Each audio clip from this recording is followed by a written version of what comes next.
Hello and welcome to Camp Xbox. The original Xbox is home to numerous exclusive games, but many have been forgotten over time. One of those games is Deathrow, a hardcore extreme sports game with a sci-fi theme. It was a title that embraced the mature vibe that the Xbox brand wanted to portray, and it was well received by some when it was released. However, it has largely been forgotten by gamers today. Recently, I played this game and will share some of my insights into its history, gameplay, and lasting impact. All the footage you'll see today was captured from the original Xbox. Before we get started, I want to thank my YouTube channel members for their support. But let's go ahead and jump right in.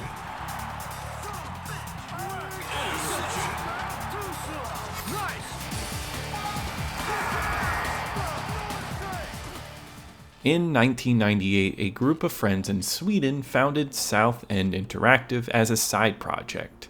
Their early work on a game called Blitz Disc Arena laid the foundation for what would eventually become Deathrow. The team drew inspiration from various sources, including Speedball, Discs of Tron, and fighting games, to create something entirely new by blending these influences. By 2000, South End was working hard to develop the game for PC, which had become their main project.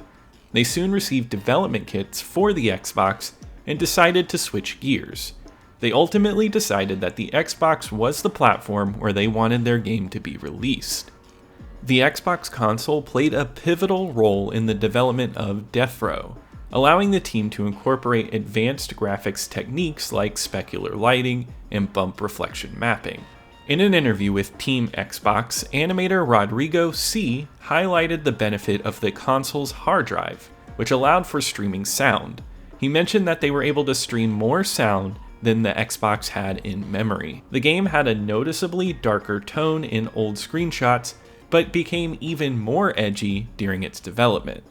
The game's publisher Ubisoft and Xbox wanted the team to push for an even more mature rating.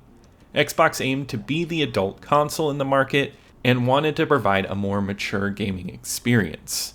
These efforts, coupled with the technological capabilities of the Xbox, culminated in the game's launch on October 18, 2002 in Europe and October 22nd in North America.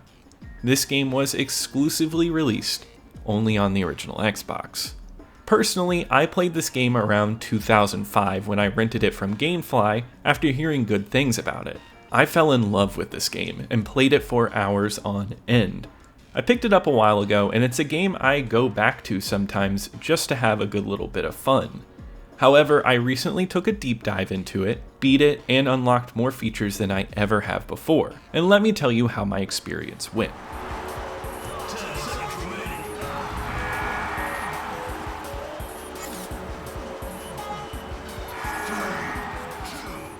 Deathrow is a futuristic game set in the year 2219, where the new sport of Blitz has gained immense popularity. The game's unique gameplay involves two teams fighting each other to get frisbee-like discs into the opposing team's hoops and get more points than the other team. In this hyper-violent sport, anything goes, including punching, kicking, and slamming into the opponent. If you manage to knock out all of the opponents, this counts as a win too. The game's loading screens feature fake ads that capture the mood of the dystopian future, where hyper-violence is a source of entertainment and money.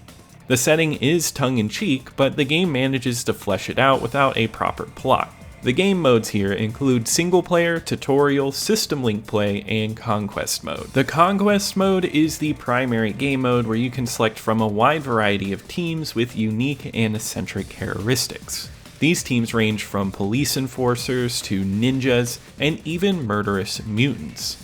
Some of these teams are locked and require you to play Conquest in order to unlock them. However, regardless of the team you choose, you will receive a text crawl that provides a brief history of each team. Typically, I would much rather see some cutscenes, but with the vast array of diverse teams available, it makes sense to deliver the story in this fashion to get you into the gameplay as quickly as possible. That's where the game's plot derives from. Even if it doesn't have a direct one. It's about your rise to glory, defeating every team in the league. You buy players and get sports enhancements that you can use on your players. You may also run into mobsters and other small randomized events that pop up in your messages as you play. You control the story, but it's reasonably light, and the main focus is mainly on delivering a thought-out world to you. Something that the game excels at is that each team has its unique themed area and backstory, and how it's all televised with ads as cursing and blood are shown, portraying a dark future. Deathrow presents its themes very well to make you feel comfortable in a world where a sport like this can be played, and you can get into the excellent gameplay.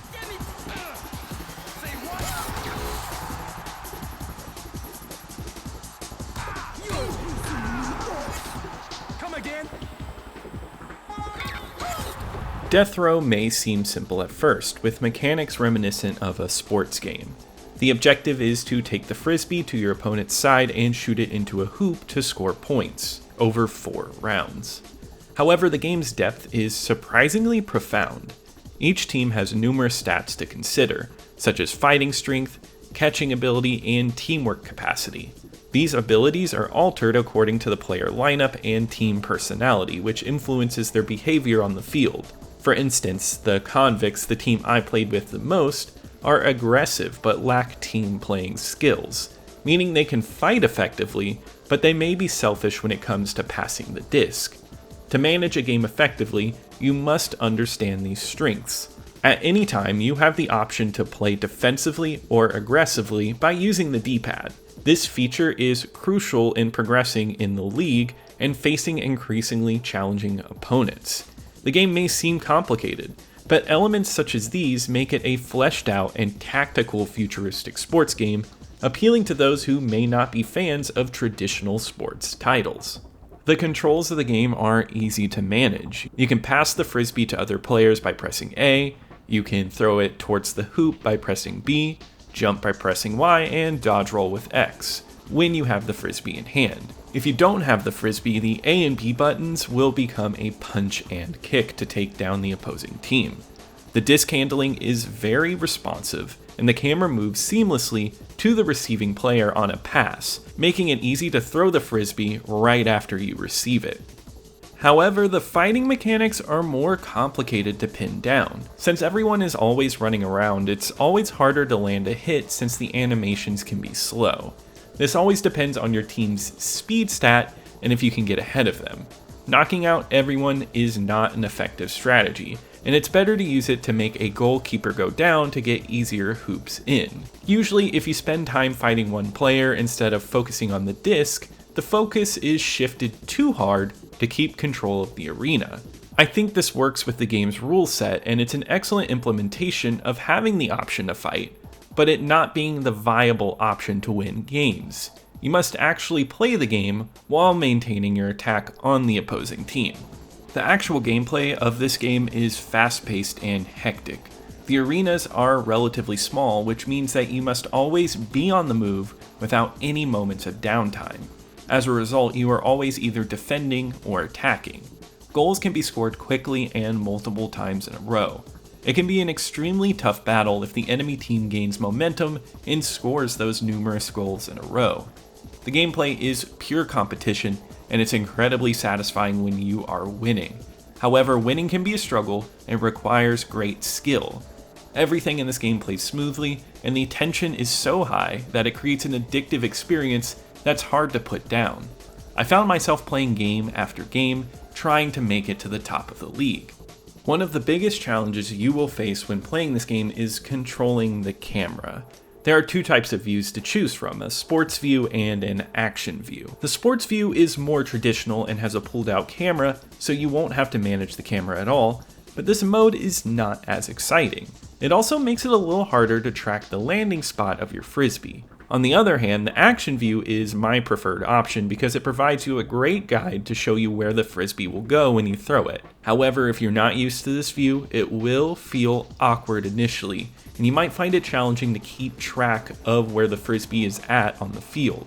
You need to hold the right trigger to maintain the camera's view. If you hit it once, it'll focus on the frisbee holder or on the goal if you're holding the frisbee. It takes some time to get used to, but it works well once you get a handle on it. It lets you focus on the more important things with just a press of a button. The game's controls are kept simple to make it more engaging. The gameplay of this sports title is purely engaging and full of exciting action and strategy. It's a fast-paced and cohesive experience that sports fans and non-sports fans can enjoy. The game is never slow and feels like a hyper-violent shooter, but with only fists and a disc. If you're into management, the money earned from games can be used to train your team's skills and keep them in top shape for the next match. Keeping those critical stats up determines so much in this game. If you can't rely on your team, check out the team stat because it's vital. The game has much to offer, including elements like curving shots based on your stick's position, charging up your shots to knock out an enemy, and strategies like passing to a player to create an opportunity of a perfect throw. It's an arcade-style sports game that is both easy to pick up but hard to master, making it appealing to non-sports fans and sports enthusiasts. Despite some camera issues, the hardcore action is perfectly crafted. It's a shame the game wasn't launched with Xbox Live, as that could have helped keep it alive. However, you can still enjoy local multiplayer and 8 Xbox system links. This means you can play with friends in the same room by connecting 8 Xboxes together for a large multiplayer experience. My dream is to one day see 8 people on 8 different Xboxes playing a tournament of Deathrow. That sounds amazing.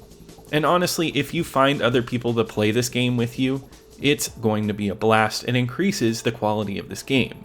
This game is an excellent choice if you're looking for arcade-style action, and it's only available on Xbox.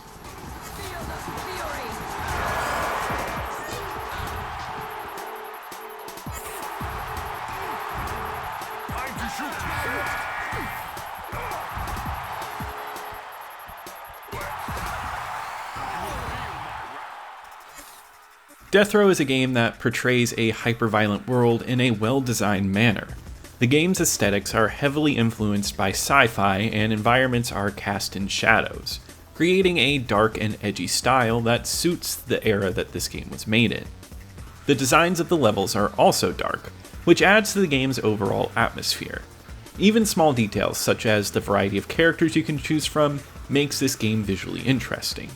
You have the option to pick a team of mutants, wasteland raiders, or inmates, all of which have unique personas that stand out visually. Each character model has something different about it, giving each player a unique personality. Sometimes it becomes silly, like the GIMP character that you unlock as the inmates. This game reminded me of the movie The Warriors, with its highly stylized gangs going after each other. Each faction in this game has a unique stage where you can compete. In the beginning, the player starts with simple stages that just feel similar to basketball courts, which helps you get familiarized with the game. However, as you progress, the levels become more complex. There are levels with varying heights, allowing you to jump and shoot the disc into the hoop from the air. There's also stages built with 2 lanes, forcing players to choose the best side to attack. Each stage has its own distinctive theme, such as an underwater stage or a dojo.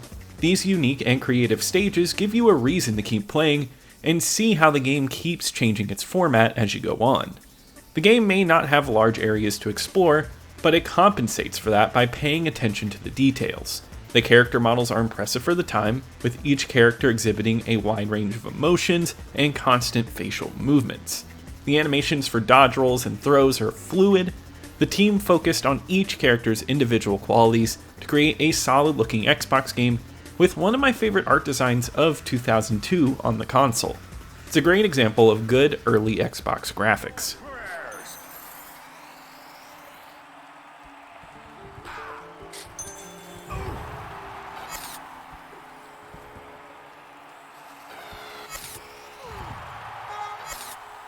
Is that your best? You're dead. When you start playing Deathrow, you'll notice the characters' voices immediately. Each team has a unique set of voices, and you will hear a ton of voice lines. While some lines may repeat when you play the same team multiple times, each team has different lines and character voices, making them stand out. The game is edgy, and the characters use a lot of profanity throughout the match. Some players might not enjoy this aspect of the game, but to me, it's kind of charming. It reminds me of the early 2000s when Microsoft pushed the boundaries of adult gaming with blood and foul language. Deathrow carries the same attitude, and the abrasive language fits the game's mood. It's crude, in your face, and adds to the game's overall feel. The music in this game is excellent, especially for jungle and drum and bass fans. It features hard drums over electronic beats, which creates an abrasive and hard-hitting sound. This gives each match an electric mood. Going back to this game, I realized how good this soundtrack was. It's well worth listening to for any drum and bass or electronic music fan. Even if you aren't a fan, this game fully supports custom soundtracks, so you can listen to whatever you want. This is always a massive plus in my book for any game. On top of that, all of the small audio details are great. Kicks and punches are punchy, and noises like the disc whizzing through the air keep up with the development team's attention to detail. It's a thoroughly thought out sports game down to its audio.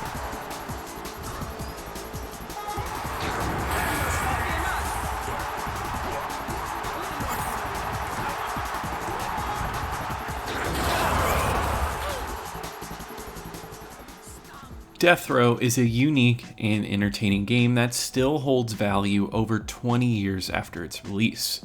It caters to both sports and non-sports gamers with its futuristic, fictional sport involving brutality and precision.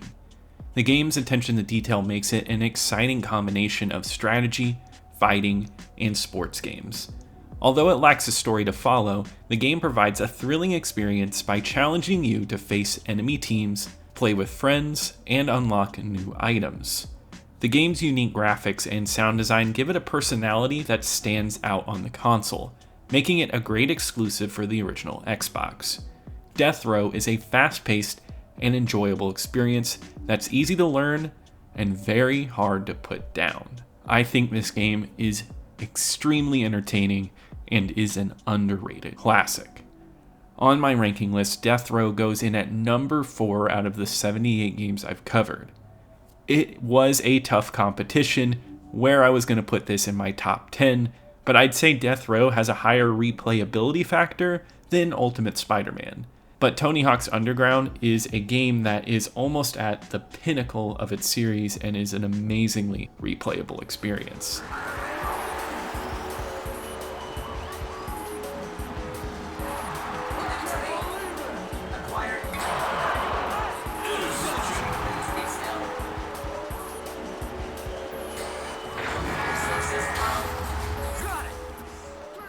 After its release in October 2002, Deathrow received generally positive reviews and holds a 79 average on Metacritic.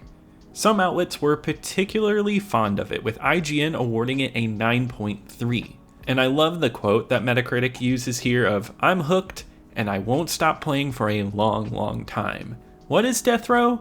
Pure joy. However, some negative reviews criticize the game's difficulty level and lack of modes. But I'd say overall the consensus was positive. Official Xbox Magazine gave it a slightly positive score of 7.4, stating it was a decent party game, but the camera and difficulty held it back. Although some reviewers gave it glowing reviews, the game did not perform as well as Ubisoft hoped.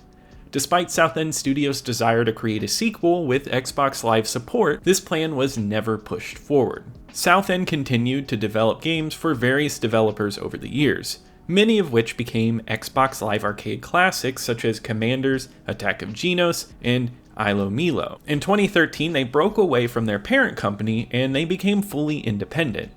And this perhaps reignited a possibility of a sequel, though it seemed unlikely. However, Ubisoft Massive hired the entire team to help create The Division very soon after they went independent, and it closed the whole studio, and ended any hope for this game's return. I will say that is their entire story, but I still have yet to cover any of their other games on the channel, and I am excited to go through their legacy. The popularity of this particular game has increased over the years, despite being somewhat overlooked among Xbox exclusives. On the user aggregate website Backlog, it has an average rating of 3.4 out of 5. However, only 25 people have reported that they've played it on there. Its recognition is growing as its price has been steadily increasing. According to price charting, the average eBay price for a complete game is now at $20, and I expect the price to continue to rise. but I hope it will stay manageable as I strongly feel this game is worth playing.